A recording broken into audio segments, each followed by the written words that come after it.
গতকালকে আমি আমার জীবনের নিরাপত্তা চেয়ে শেরেবাংলানগর থানায় একটি জিডি করি।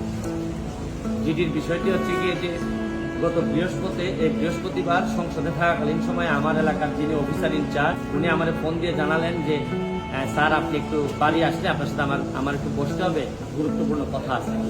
তো শুক্রবারে আমি বাড়ি যাওয়ার পর উনি দুপুরবেলা আমাকে বললেন, আমাকে একটা মেসেজ দেখালেন যে উনাকে একটা লোক 2-3 দিন ফোন করার পর উনি যখন আমলে নিচ্ছিলেন না তখন উনারে একটা মেসেজ দেন যে ওই লোকটা, অজ্ঞাতনামা লোকটা আমার সাথে দেখা করতে চায়, কথা বলতে চায়, দেখা করতে চায় না, কথা বলতে চায়। তো ওসি সাহেব আমলে নেননি। পরে যখন মেসেজটা দেখছেন যে মেসেজের মধ্যে আছে, দেখা যাচ্ছে যে একটা কন্ট্রাক্ট ডিলার যারা হায়ার করা হয়েছে তারা নাকি একটি তার বক্তব্য অনুযায়ী। তো ওসি সাহেব আমারে উনার ফোন দিয়ে ওই অজ্ঞাতনামা ব্যক্তির সাথে ফোনে ধরাই দিল। আমি কথা বললাম, কথা বলার পর যে জিনিসটা ওরা জানাইলো আমাদেরকে, ওই অজ্ঞাতনামা ব্যক্তি সে নিজেকে আইডেন্টিফাই করতে চায়, সে তার অ্যাড্রেস বলতে চায় না।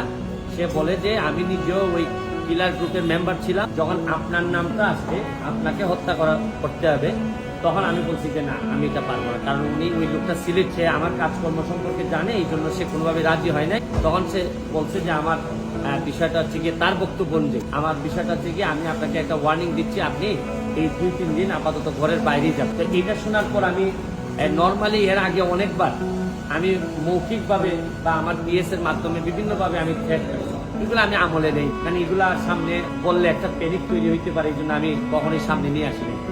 এইবার যখন আমার এলাকার ওসি সাহেবের মাধ্যমে আসছে তখন আমার কাছে মনে হয়েছে যে মানুষ যখন কখনো কোনো ওসিরে নর্মালি তো কেউ ফোনই দেয়, তার উপর যখন সে এইরকম একটা মেসেজ দিচ্ছে তখন আমার মনে হয়েছে, আমার এখন মনে হয়েছে যে সিরিয়াসলি একটা পটেনশিয়াল থ্রেট, আমার এটা অবশ্যই আমলে নিতে হবে। তো এই জন্য আমি ওই দিন পরের দিন সকালে আমি ঢাকা চলে আসি, সংসদ ভবনে চলে আসি। এসে আমি এর ভিতরে আমি পুলিশের ঊর্ধ্বতন কর্মকর্তা যারা আছেন তাদের সাথেও আমি কথা বলি। তো এরপরে আমি জিডিটা আমি গতকালকে করছি। কিন্তু আমার যে জায়গাটাতে প্রশ্ন হচ্ছে, দেখেন আমি একজন মেম্বার অফ পার্লামেন্ট, পুলিশ যখন আমার এলাকার ওসি সাহেব যখন জানলেন কোন একটা মারফত যে আমার একটা লাইফ রিস্ক আছে, তখনই কিন্তু উচিত ছিল যে উনি এসপি সাহেবের সাথে আলাপ করবেন, ডিআইজি সাহেবের সাথে আলাপ করবেন। এটা কি আসলেই থ্রেট নাকি না কেউ বোগাস নাকি না কিছু, এটা তো আমার কাছে আসার আগেই এদের তদন্ত করে ফেলা উচিত ছিল। মানে আমাকে জিডি করতে হলো। প্রশ্নটা হচ্ছে গিয়ে যে আমার থ্রেটটা তো আমি জানি, জানছে প্রথমে ওসি সাহেবের পরে এটা এসপি ডিআইজি ওনাদের কাছে যাবে। আমি জানার আগে ওনারা আমাকে প্রোটেকশন দিবেন, আমাকে পরে জানাবেন যে এই থ্রেটটা যেটা ছিল এটা রিয়েল অথবা ফেক। ওনারা আমাকে বলছেন, ওসি সাহেবের যতটুকু ব্রেইনে ধরছে উনি ধরছেন, আমাকে বলছেন, আমাকে জিডি করতে হয়েছে। আর আমার নিরাপত্তা এখন আমার নিজেরই দিতে হয়েছে। এখন রাষ্ট্রযন্ত্র, আমি এটা বুঝলাম না যে এই রাষ্ট্রযন্ত্র আসলে কি আদৌ আমার বাঁচায় রাখতে চাই। কারণ হচ্ছে কি, আমি যাকে জিডি করতেছি পুলিশ ডিপার্টমেন্ট, সেই তো আগে জানছে আমার, সেই তো আমার বলার দরকার। সে ব্যক্তি আইডেন্টিফাই করা যায় না। পুলিশ মারফত কখনো শুনলাম যে ওনারা নাকি ট্রেকিং করে, কখনো বলছেন যে পাহাড়তলি চট্টগ্রামে, তারপর কখনো বলতেছেন তার বাড়ি এই বড়লেখা বা সিলেটের কোন জায়গায় যেন। আমার বিষয়টা হচ্ছে গিয়ে যে দেখেন, এই দেশে বঙ্গবন্ধু মারা গেছেন, তার পরিবার সবাই মারা, আমার হবিগঞ্জের শাহেমেস কিবরিয়া সাহেব মারা গেছে, আমরা তো কোনো প্রোটেকশনই দিতে পারি। আর আমার বিষয়টা এরকম হয়েছে যে এই পুলিশের ভূমিকা দেখে মনে হইতেছে যে পুলিশ মনে হইতেছে যে একটা অপমৃত্যু রেকর্ড করার জন্য বসে আছে, যে আচ্ছা একটা মৃত্যু হয়েছে, নাইলে এই পর্যায়ে যাবে কেন। আমি কি করতেছি না করতেছি সব পুলিশ এবং এনফোর্সমেন্ট এজেন্সির নখদর্পণে থাকবে।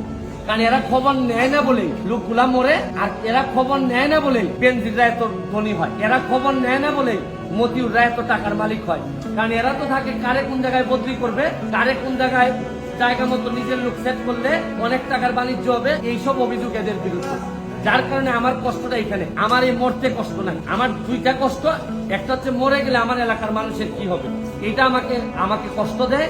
আর একটা হচ্ছে গিয়ে যে এই দেশটা এমন ভাবে মরার জন্য ক্ষেত্র তৈরি করা হয়েছে যে আপনি দেখেন, আজকে আমার সকালবেলা আমার মেয়ে আমাকে বলে কি জানেন, কোন দেশে আছি, আমার মেয়ে আমার বলে তোমাকে নাকি থ্রেট দিছে কে, সে আমেরিকাতে থাকে, বাচ্চা মাত্র বয়স 11। আমি বলছি হ্যাঁ আমি তো গুড ওয়ার্ক করি, এই জন্য ব্যাড পিপলরা আমারে হুমকি দিছে, যে আমারে বলে there must be a line between good work and stupidity. মানে আমার মেয়ে মনে করে আমি যে গুড ওয়ার্ক করি, আমি যে অন্যায়ের বিরুদ্ধে প্রতিবাদ করি, এগুলা থেকে স্টুপিডিটি। কারণ আমি আর কি জবাব দিব তার, কারণ সে তো তার মাথার মধ্যে এগুলাই আছে যে বাংলাদেশে যারা ভালো কাজ করে অন্যায়ের প্রতিবাদ করে এরা স্টুপিড। আমার মেয়ে অল্প বয়সী মেয়ে, আমি তো বুঝাইতে পারি না যে আমার জন্ম এই দেশে, এই দেশের মানুষের কল্যাণে আমি কাজ করতে চাই, কারণ আমার রক্তের মধ্যে এটা আছে, আমি করবো কি এটা। যে ধরনের প্রোটেকশন, আমি তো আর আগের ব্যারিস্টার সুমন না, মেম্বার অফ পার্লামেন্ট হিসাবে আপনারা আগের ব্যারিস্টার সুমনকে ফেলে দিলেন, কিন্তু মেম্বার অফ পার্লামেন্ট হিসাবে আমার সিকিউরিটির আগেই আমি যে জিডি করা লাগলো এটার জন্য দুঃখ প্রকাশ করতে, কেন আমি জিডি করব? আর যদি এটা আমার কাছ থেকে ইনফরমেশনটা আসে যে আমার পিএস বলছে যে আমার থ্রেট দিচ্ছে, বা আমার এক বন্ধু বলছে, বা আমার এক আত্মীয় স্বজন বলছে, তা নয় আমি জিডি করলাম। পুলিশের মাধ্যমে যখন আসে তখন তো সাথে সাথে এই কাজটা করার দরকার ছিল। এখন বুঝেন অবস্থাটা কোন জায়গায় আছে। তারপরে আমি বিশ্বাস করি যে যতদিন আসি মানুষের কল্যাণে কাজ করতে চাই, আপনাদের দোয়ায় কাজ করতে চাই, আর নিজের মানুষের আমার প্রতি যে বিশ্বাস, আমি মনে করি এটাই আমার নিরাপত্তা। আর এখন বাকিটা এনফোর্সমেন্ট এজেন্সি আছে, তারা যদি আমি কথা বলছি আইজিপি মহোদয়ের সাথে, উনি অত্যন্ত ভালোভাবে আমাকে আনসার দিচ্ছেন, বলছেন যে এটা তো আগেই ওদের এই কি করার কথা। উনি আমার বিশ্বাস যে উনি ওই যারা আছে তাদেরকে প্রশ্ন করছেন যে এটা তো তোমরা জিডি করার আগেই ইনফরমেশন পাওয়ার সাথে সাথে কাজ করার কথা।